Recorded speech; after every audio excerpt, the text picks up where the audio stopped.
Hello everybody, welcome back to HardReset.Info channel. Today I'll show you how to easily mount the TV stands for your CHiQ TV.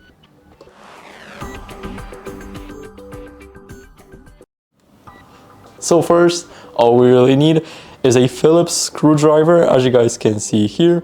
Now we have the 4 screws and 2 TV stands, so I'll show you how to easily mount it. So first, let's take the first screw. Now let's put it into our screwdriver, and here what we really need is the stand. So now we need to place a stand like this so it goes in the TV, and here we will have the space for 2 screws. So I'll see you guys once the first stand is done.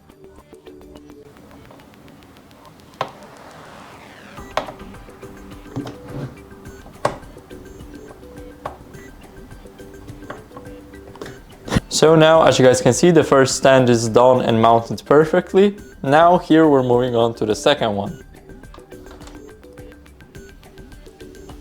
So now after mounting both stands, now we can turn the TV upside down. So as you guys can see, now it's standing and it's perfect. So thank you guys for watching. Make sure to leave a like, subscribe, and see you next time.